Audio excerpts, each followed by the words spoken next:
Indonesia sukses bernegosiasi dengan Amerika Serikat. Diplomasi negosiasi berjalan lancar dan akhirnya pemerintah Amerika Serikat setuju dan tertarik dengan proposal perdagangan yang ditawarkan Indonesia. Presiden Prabowo Subianto bahkan dengan tegas menyatakan bahwa Indonesia tidak akan berlutut dan mengemis perdagangan ke Amerika Serikat. Negosiasi tim delegasi Indonesia selama sepekan di Washington DC telah bernegosiasi perdagangan dengan Amerika Serikat. Indonesia secara resmi menawarkan berbagai kesepakatan untuk perdagangan yang adil, setara dan berimbang untuk keuntungan kedua belah pihak. Dalam negosiasi intensif tersebut, Indonesia berhasil menarik kesepakatan Amerika. Proposal perdagangan yang ditawarkan Indonesia disetujui dan mendapat apresiasi Menteri Perdagangan Amerika Howard Lutnick, Kepala Kantor Dagang Amerika Serikat Jamieson Greer, serta US Secretary of Treasury Scott Bessent. Hasil negosiasi tahap awal ini dinilai cukup memuaskan. Presiden Prabowo Subianto pun dengan tegas mengatakan Indonesia all out bernegosiasi dengan Amerika Serikat menangkal kebijakan tarif resiprokal atau timbal balik yang diterapkan Presiden Donald Trump. Presiden menegaskan Indonesia tidak akan berlutut dan mengemis menghadapi kebijakan tarif Trump. Kita sekarang punya kemampuan. Kita akan menggerakkan ekonomi dengan kekuatan kita sendiri. Kita tidak akan memaki-maki negara lain. Kita dihantam tarif berapapun, kita akan berunding, akan negosiasi. Kita hormati, tapi kita percaya kepada kekuatan kita sendiri, saudara sekalian. Kalaupun mereka tidak membuka pasar mereka kepada kita akan survive, kita akan tambah kuat, kita akan berdiri di atas kaki kita sendiri. Kita tidak akan pernah menyerah, kita tidak akan pernah berlutut, kita tidak akan pernah mengemis.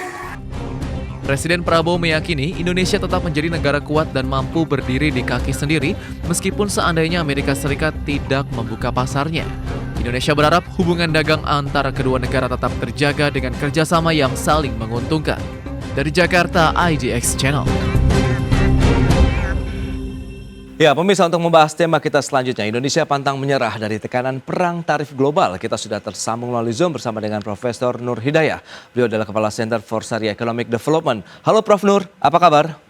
Halo, alhamdulillah baik. Baik, terima kasih atas waktu yang disempatkan. Kemudian sudah ada juga Bu Santi Samdasani, Ketua Perdagangan Internasional Kamar Entrepreneur Indonesia atau KAIN. Halo Bu Santi, apa kabar? Baik Pak. Baik, terima kasih juga atas waktu yang disempatkan. Dan sebelum membahas lebih jauh ini Prof, kita akan mereview terlebih dahulu sih bagaimana Anda melihat proses negosiasi perdagangan Indonesia nih dengan Amerika Serikat yang saat ini masih terus berlangsung di tenggat waktu pemberian sekitar 3 bulan begitu oleh para Presiden Donald Trump. Silakan Prof. Ya, terima kasih. Ya, memang kalau kita melihat ya progresnya cukup memberikan harapan ya. Progres negosiasi saat ini memperlihatkan bahwa Indonesia semakin berani bertransformasi dari diplomasi berbasis kebutuhan atau need-based diplomacy ke arah diplomasi yang berbasis daya tawar atau power-based diplomacy. Dalam konteks perang tarif global pasca Trump dan keberlanjutan trade restriction di era Biden, Indonesia terus menempuh jalur negosiasi yang lebih resilient dengan memperkuat bargaining position lewat kinerja surplus neraca perdagangan, mengoptimalkan leverage komoditas strategis seperti nikel, sawit, dan batu bara, dan juga meningkatkan daya tarik domestik lewat potensi market yang besar. Kita punya 273 juta penduduk, kelas menengah yang tumbuh sekitar 52%. Artinya negosiasi kita bukan lagi posisi defensif, tetapi strategic diplomacy, mempermainkan titik tumpu geopolitik Asia Tenggara untuk merundingkan keuntungan ekonomi. Bisa dikatakan posisi tawar Indonesia cukup kuat dalam proses negosiasi ini, Prof? Ya, secara relatif Indonesia memiliki posisi lebih kuat daripada satu dekade lalu ya. Namun memang belum optimal. Saat ini kita adalah salah satu negara G20, anggota APEC, pemegang posisi strategis di jalur perdagangan Indo-Pasifik. Namun memang kelemahan kita adalah ketergantungan pada komoditas mentah. ya. Jadi Indonesia harus bergerak ke bargaining yang bersifat lebih komprehensif, bukan menawarkan barang tetapi juga akses ke pasar digital seperti fintech, Baik. green book, brown check, halal ekonomi, dan juga menjual ekonomi hijau dan industri halal sebagai kekuatan baru bargaining Indonesia. Baik, Prof. Nur. Nah, lantas Bu Santi, Anda melihat bagaimana dari sisi pelaku usaha begitu review hubungan dagang Indonesia dan Amerika selama ini begitu? Seperti apa kira-kira? Baik, kalau saya melihat dari pemerintah ini kan ada beberapa tahap negosiasi yang dilakukan ya. Pertama Oke. adalah negosiasi ekonomi, yang kedua adalah dialog tingkat tinggi, yang ketiga adalah pendekatan multilateral, dan yang keempat adalah penguatan people to people connect. Ini yang saya lihat cukup jelas kelihatan pada saat tim ini berada di Washington. Karena sebelum bertemu dengan pemerintah Amerika, mereka sudah bertemu dengan chamber dan asosiasi-asosiasi lain, yaitu one on one. Kayak misalkan kami melihat juga bertemu dengan asosiasi soybean ya Amerika. Karena ketergantungan kami terhadap soybean dan Indonesia itu kan adalah pemakan tahu tempe lumayan besar ya di sini ya. Oke. Gitu. Jadi saya fokusnya lebih ke basic needs kita gitu ya, yang benar-benar kalaupun ini misalkan deal ini tidak jadi, kita tidak ketemu sebuah titik temu, dari segi basic needs kita apa sih yang paling kritikal yang terpukul. Misalkan kalau cuma elektronik, keset kaki dan lain-lain ya itu bukan basic needs ya, tapi soybean ini justru perhatian saya lebih ke lingkup pertanian misalkan. Ini yang menjadi sebuah hal yang sangat kritikal ya untuk kita melihat bahwa apakah bisa Indonesia melakukan negosiasi di bidang ini. Karena kalau saya lihat pergerakan Amerika 4 bulan ya sejak Trump terpilih ini memang ada indikasi bahwa dia menuju ke India gitu ya. Karena banyak sekali kunjungan-kunjungan dan diplomasi-diplomasi soft yang mereka sudah berjalin dengan India gitu.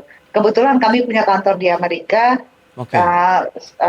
dari saya sendiri dan saya sebagai wakil ketua CAIN perdagangan juga sangat mengamati ini kira-kira ini arahnya mau kemana.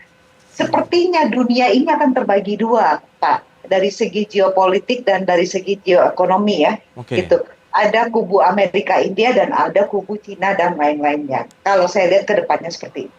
Baik, baik. Nah, dari sisi tadi kalau misalnya posisi tawar Indonesia masih cukup kuat seperti yang disampaikan Prof. Nur. Anda melihat bagaimana? Apakah potensi Indonesia untuk mungkin tadi dalam proses negosiasi ini meskipun sudah mendapatkan hasil yang positif ini juga akan sangat konstruktif nanti ke depannya? Ya, saya rasa ini adalah momentum kita juga untuk berbenah diri ya.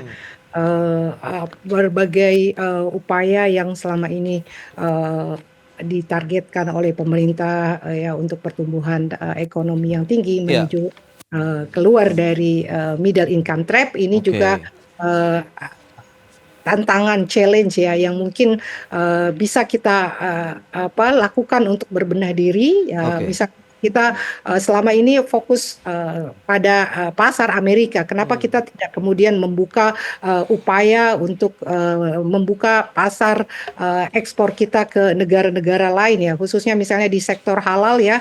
Ini ada permintaan pasar global halal yang cukup besar ya. Kita bisa men-tapping potensi-potensi itu misalnya di negara Timur Tengah, juga di regional ASEAN dan juga mungkin di Afrika, dan kemudian juga untuk pembiayaan kita juga sudah punya green sukuk, dan ini juga menurut saya upaya bagaimana global concern terhadap sustainability bisa kita tangkap melalui pembiayaan green ini. Kemudian juga Oke. kita mengembangkan strategic soft power juga di sana. Nah, Prof. Nur, tadi Presiden Prabowo juga sudah menegaskan bahwa Indonesia tidak akan menyerah begitu dan juga bagaimana tunduk terkait dengan perdagangan yang tengah berlangsung saat ini dengan tarif resiprokal yang ditetapkan oleh pemerintah Amerika Serikat. Apakah Indonesia juga siap begitu kalau kita melakukan transaksi perdagangan global begitu misalnya dengan pasar Amerika yang agak sulit nanti misalnya ditembus kalau misalnya nanti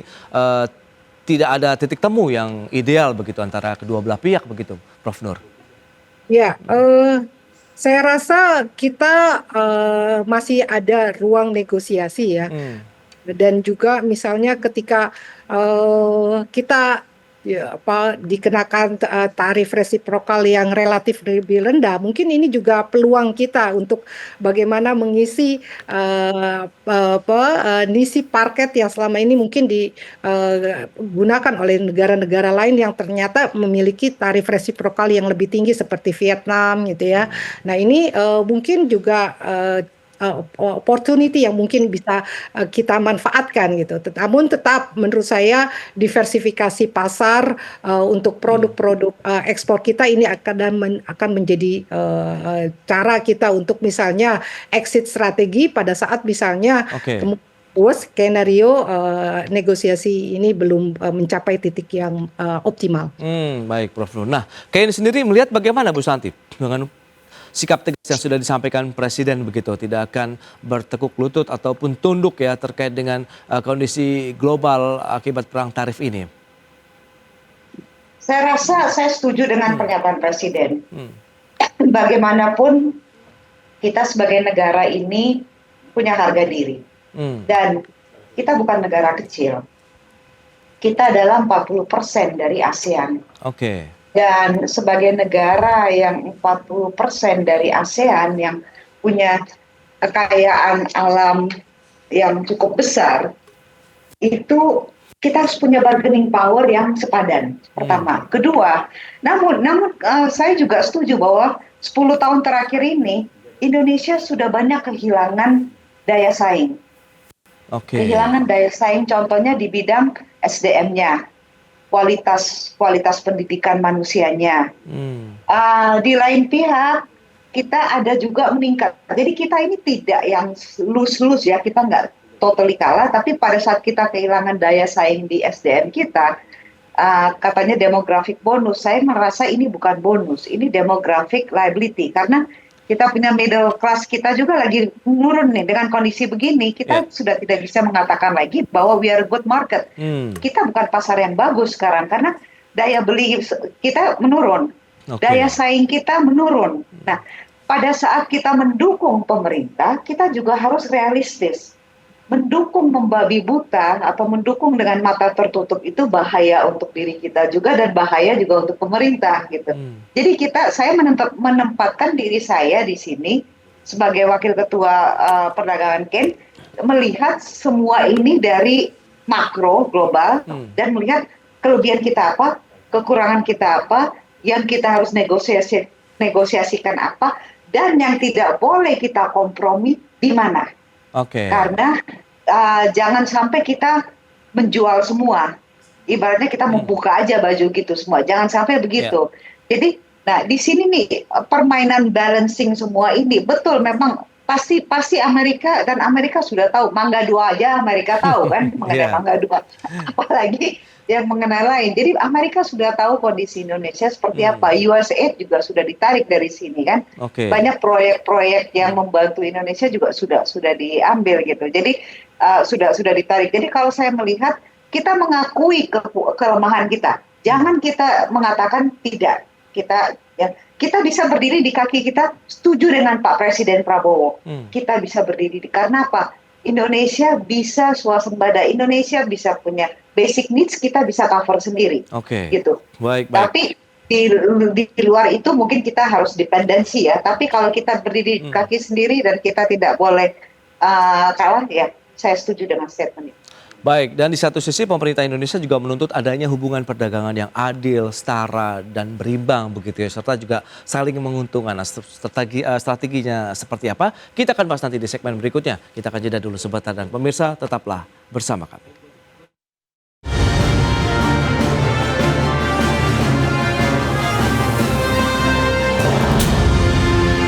Ya, pemirsa, Menteri Keuangan Sri Mulyani Indrawati mengungkapkan hasil pertemuannya dengan Menteri Keuangan Amerika Serikat Scott Bessent saat menghadiri forum G20 dan IMF Spring Meeting 2025 di Washington DC. Ya, dalam pertemuan tersebut selain membahas hubungan bilateral Indonesia dan Amerika Serikat, kedua belah pihak juga menyoroti arah kebijakan global Amerika melalui peranannya di lembaga-lembaga multilateral. Sri Mulyani mengatakan bahwa negeri Paman Sam itu saat ini tengah mendorong tatanan perdagangan baru yang lebih resiprokal atau saling menguntungkan, dan Indonesia memperkuat pendekatan diplomasi ekonomi melalui berbagai jalur termasuk kantor perwakilan dagang Amerika Serikat, Kementerian Perdagangan Amerika hingga Departemen Keuangan Amerika Serikat. Dan dengan bekal komunikasi awal yang tadi kan Indonesia among the first timer, the first mover, itu dianggap akan memberikan advantage atau keuntungan dalam posisi Indonesia di dalam proses perundingan ini. Feedback yang positif ini tentu akan dijadikan bekal bagi kita untuk terus melakukan pembahasan di level teknis dengan tentu pada diharapkan akan terjadi sebuah manfaat. Baik, pemirsa, kita lanjutkan kembali perbincangan ini bersama dengan Ibu Santi dan juga Prof. Nur. Nah, ini menarik kalau dengan informasi yang tadi sudah disampaikan. Prof. Nur, lantas kalau kita bicara mengenai tadi, supaya kondisinya berimbang, setara begitu, strategi apa? Mungkin pendekatan seperti apa juga yang harus dilakukan oleh pemerintah sehingga benar-benar kita juga tadi dari posisi Indonesia, posisi tawar yang semakin baik, tentu kita juga lebih kuat untuk melakukan negosiasi di sana, Prof. Nur. Ya, ada beberapa strategi ya. Mungkin yang pertama adalah strategi hedging dalam diplomasi dagang. Oke. Dengan pendekatan menjaga hubungan baik dengan semua kekuatan besar, tidak hanya Amerika, Cina, Uni Eropa, sambil membangun kekuatan nasional sendiri tanpa bergantung eksklusif kepada salah satu pihak. Ya, tentu saja di sini artinya kita tetap bernegosiasi dengan Amerika, namun kita tetap juga menjaga hubungan baik dengan mitra-mitra dagang strategis kita ya. Oke. Kemudian juga tentu saja kita memperkuat struktur ekspor kita yang berbasis high value products ya. Memang problemnya adalah 70% ekspor Indonesia masih berbasis komoditas mentah ya. Oke. Ini membuat Indonesia rentan terhadap shock tarif, volatilitas harga global, maka hilirisasi besar-besaran itu misalnya nikel menjadi baterai, ya, boksit menjadi aluminium, CPO menjadi biofuel, dan kemudian juga promosi ekspor digital juga menjadi salah satu berbagai strategi yang bisa kita tempuh. Kemudian juga kita perlu melakukan diversifikasi pasar beyond traditional market ya, karena memang problemnya adalah ketergantungan ekspor pada Amerika dan Cina membuat Indonesia vulnerable dalam rivalitas superpower, sehingga kita harus memperluas ekspor ke negara-negara lain ya yang mungkin memiliki potensi juga ke Afrika ya, ke Asia Selatan, ke Eropa Timur dan Amerika Latin, dan juga memanfaatkan regional comprehensive economic partnership untuk penetrasi pasar non-tradisional. Nah, salah satu mungkin apakah juga kalau kita bicara mengenai ekonomi syariah begitu, Anda melihat ini apakah menjadi potensi yang menjanjikan di tengah tekanan dari global begitu terkait dengan tarif resiprokal Amerika Serikat, kemudian kita bisa mencari pasar baru dengan melakukan eksportasi dengan produk-produk halal Indonesia, Bu? Ya, tentu saja di tengah permintaan global halal yang cukup meningkat dan peringkat Indonesia kan hanya peringkat 4 ya berdasarkan State of Global Islamic Report. Ini adalah kesempatan kita untuk terus memperluas pangsa pasar kepada pasar-pasar potensial yang selama ini mungkin belum tergarap secara optimal.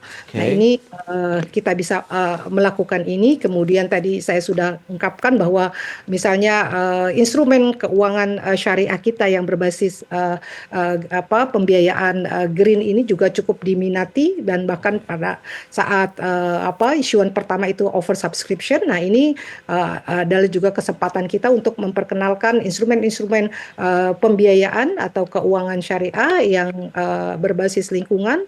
Kemudian juga tentu saja melakukan digitalisasi ya, terutama terhadap ekspor halal untuk mempercepat proses dan juga meningkatkan daya saing dari produk dan jasa halal kita, dan kemudian juga mungkin melakukan Islamic Economic Soft Power Diplomacy ya, agar kemudian kita bisa mempromosikan misalnya Islamic ESG finance kita, green sukuk kita, dan juga halal produk kita, apalagi kita juga punya UMKM yang siap untuk dukung hal tersebut. Nah, Bu Santi, lantas bagaimana dengan potensi akhirnya perdagangan ekspor Indonesia ke depannya begitu di tengah juga tarif resiprokal yang semakin memanas begitu, karena retaliasi juga dilakukan oleh pemerintah China dan ada beberapa negara yang juga mengikuti langkah tersebut. Apakah ini justru menjadi peluang bagi Indonesia, Bu Santi?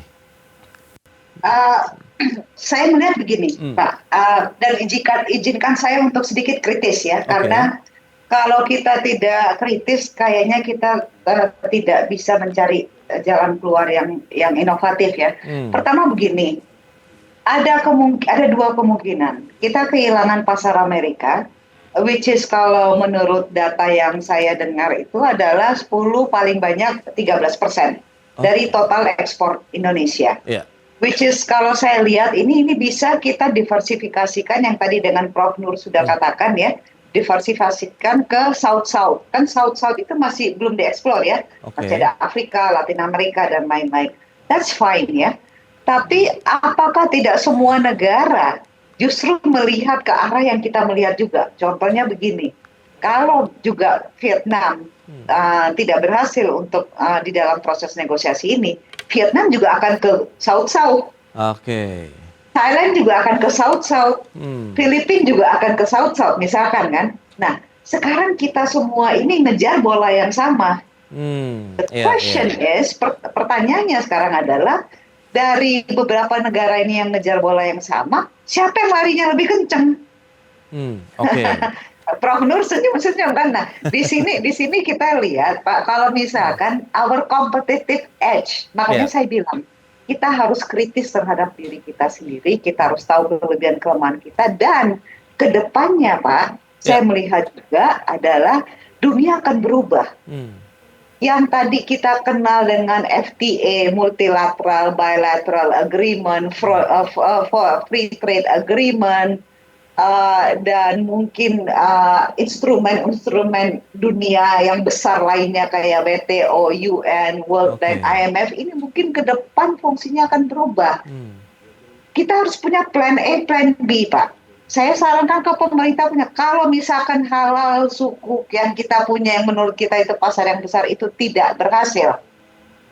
Kalau kita punya blockchain dan kita juga tidak terkenal paling unggul di bidang teknologi misalkan, karena India misalkan yang lebih unggul di teknologi kan, di digital technology.